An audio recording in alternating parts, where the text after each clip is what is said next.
চৈত্র মাসের শেষ কালবৈশাখী হতে পারে। আকাশের চারিদিক থেকে কালো মেঘ ঘিরে ধরেছে। এবছরের শেষে প্রথম কালবৈশাখী। কাঁধে ব্যাগ নিয়ে হাঁটছিল অচিন্ত, তার মুখে চিন্তার ছাপ।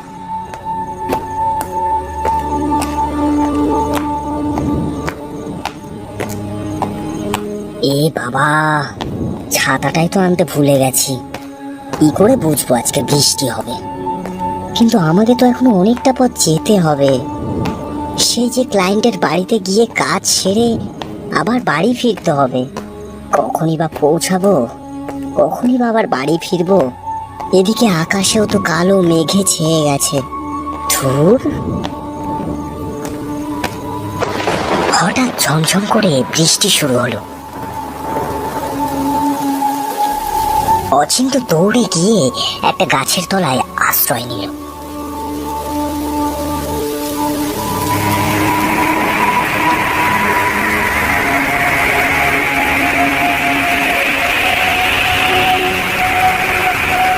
না না, গাছতলায় দাঁড়ানোটা ঠিক হবে না। আমি বরং আরেকটু এগিয়ে যাই।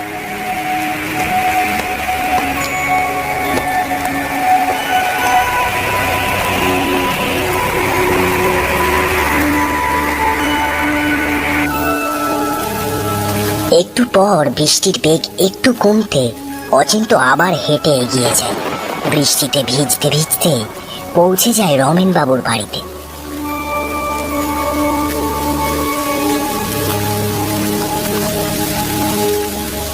রমেন বাবু বাড়িতে আছেন? রমেন বাবু! দরজা খুলে বেরিয়ে আসেন রমেন বাবু।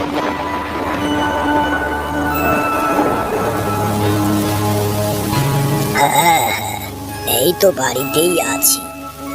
আচ্ছা, আপনি তাহলে অচিন্ত বাবু, আপনারই তো আসার কথা ছিল। আসুন আসুন, ভেতরে আসুন। এ বাবা, আপনি তো একদম ভিজে গেছেন দেখছি।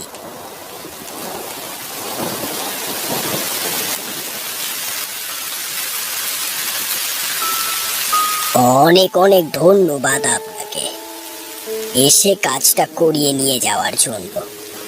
আসলে আমি কয়েকদিন থেকেই খুব অসুস্থ, বেরোতে পারছি না। ইচ্ছে না থাকা সত্ত্বেও অচিন্তকে হেসে দুটো কথা বলতে হয়। কথা বলার পর অচিন্ত এবার উঠতে যাবে, এমন সময় আবারও জোরে ঝমঝম করে বৃষ্টি হতে শুরু করে। দেখো, আবারও বৃষ্টিটা শুরু হলো। আপনি এক কাজ করেন, আজকে না হয় আমার বাড়িতে থেকে যান। না না, তা হয় না। আজকে আমাকে ফিরতেই হবে যেমন করে হোক। আসলে অচিন্তর কাছে 1,00,000 টাকা ছিল, সেটা ও কাউকে বলেনি। এই টাকাটা কালকে ব্যাংকে জমা দিতে হবে, তার সাথে বিভিন্ন কাগজপত্র। সেটা নিয়ে কোথাও থাকা মোটেও নিরাপদ নয়। তাহলে আমি আর আপনাকে আটকাবো না, আপনি তাড়াতাড়ি যান। হয়তো রাস্তার মোড়ের থেকে কোনো গাড়ি পেয়ে যাবেন। চিন্তিত মুখে বাইরের রাস্তার দিকে অচিন্ত তাকিয়ে থাকে। বেরোলেই তো ভিজে যাব, ছাতাটা যে কেন ভুলে গেলাম।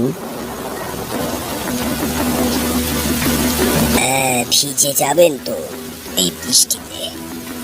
আমি আপনাকে একটা ছাতা দিচ্ছি, এটা নিয়ে যান। আমি যখন আবার ব্যাংকে যাব আপনার কাছ থেকে নিয়ে নেব।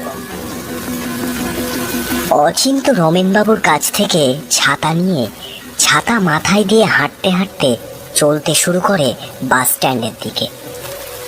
নিঝুম অন্ধকার, ঝিঝি পোকা ডাকছে এক নাগাড়ে, বৃষ্টিও পড়ছে।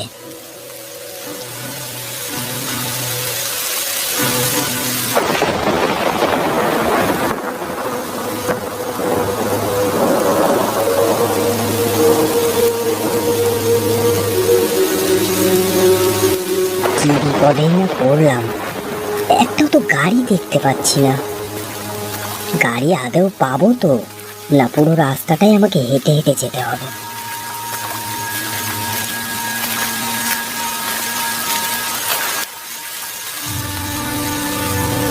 অচিন্ত এক মনে হাঁটছিল। হঠাৎ একজনের ডাকে অচিন্ত দাঁড়িয়ে পড়ল। আরে বাবু, কোথায় যাচ্ছেন? এই তো বাস স্ট্যান্ডে যাব। স্ট্যান্ডে কেন যাবেন বাবু? আজকে তো কোনো বাস কিংবা কোনো গাড়ি আসবে না। কি বলছেন? তাহলে আমি বাড়ি ফিরবো কি করে? আজকে আপনাকে এখানে থাকতে হবে। তবে এখানে একটা বিপদ আছে বাবু। সেটাই তো ভাবছি, এই বৃষ্টিতে রাস্তায় থাকবো কি করে একা একা। আপনি বরঞ্চ একটা কাজ করুন, আপনি আমার বাড়িতে চলুন বাবু, আপনি আমার বাড়িতেই চলুন। অচিন্তর এইবার একটু ভয় লাগে। অচেনা একটা লোক তাকে নিজের বাড়িতে যাওয়ার আমন্ত্রণ জানাচ্ছে, কিন্তু এই বৃষ্টির রাতে অচিন্তই বা কি করবে? ব্যাগটা ভালো করে আস্তে পৃষ্ঠে জড়িয়ে ধরে চিন্তিত অবস্থায়। ভয় পাবেন না, কোনো ক্ষতি করব না, চলুন, আপনি আমার বাড়িতেই চলুন। অচিন্ত কোনো উপায় না পেয়ে লোকটার সাথে তার বাড়িতে যায়।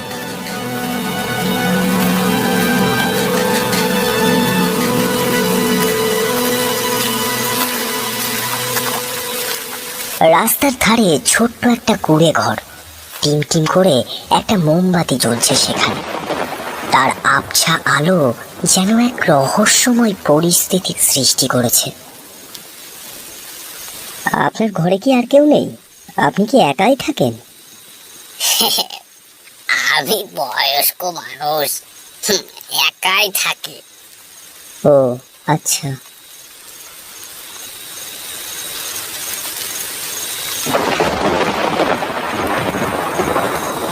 আপনি কি খাবেন বলুন? না না, ঠিক আছে, আপনি অত ব্যস্ত হবেন না, আমি কিছুই খাবো না। না না না না, তা কি করে হয়? এই প্রথম ভাই আপনি আমার বাড়িতে এলেন। এই বলে লোকটা ঘরের বাইরে বেরিয়ে গেলেন।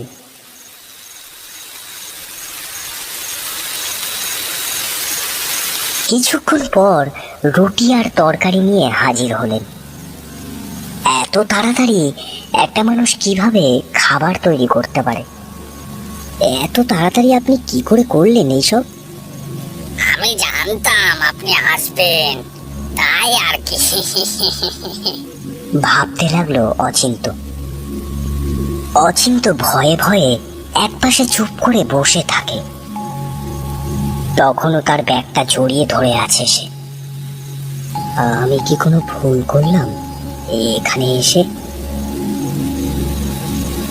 এমন সময় লোকটা খ্যাসখ্যাসে গলায় বলে ওঠে, না না, কোনো ভুল করেননি, বরঞ্চ বাস স্ট্যান্ডে দাঁড়িয়ে থাকলে ভুল করতেন। অচিন্ত এবার চমকে যায়।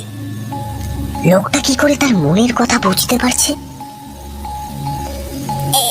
ভয় পাবেন না, আমি আপনার কোনো ক্ষতি করব না।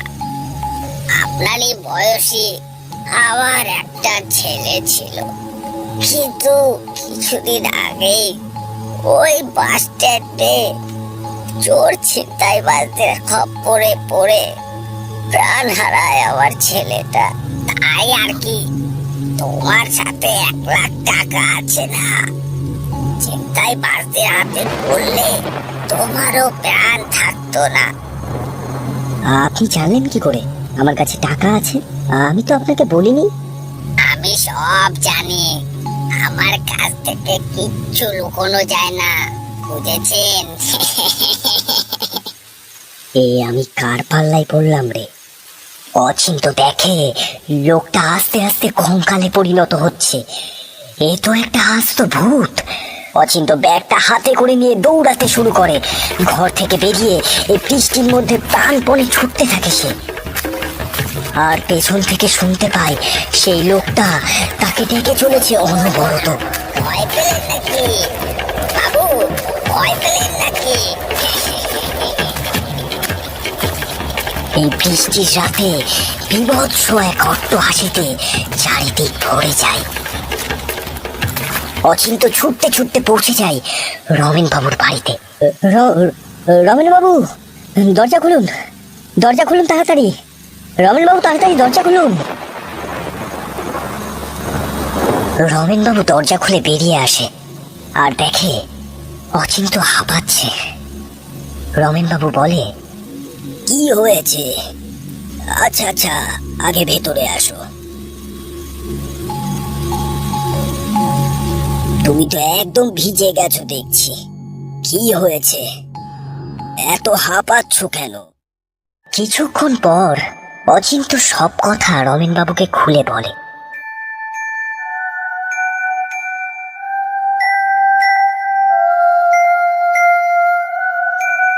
তখন রমেন বাবু বলেন, ও আচ্ছা, প্রায় 1 বছর আগে এইরকমই একদিন বৃষ্টির রাতে ওই বাস স্ট্যান্ডে একটা ডাকাতি হয়।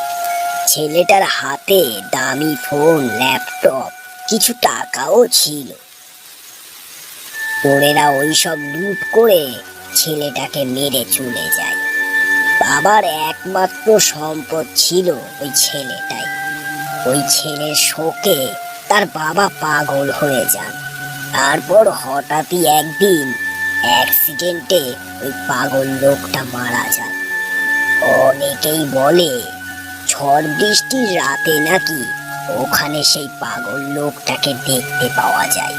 পথযাত্রীদের নিজের বাড়িতে আশ্রয় দেয়, তবে কারোর কোনো ক্ষতি করে না। অচিন্তর বারবার মনে পড়ে যায় সেই লোকটার কথা। সত্যি লোকটা তার কোনো ক্ষতি করেনি, কিন্তু একটা ভূতের সাথে এক বাড়িতে কয়েক ঘন্টা থেকেছে সে। এটা ভেবেই তার গাটা শিউরে ওঠে।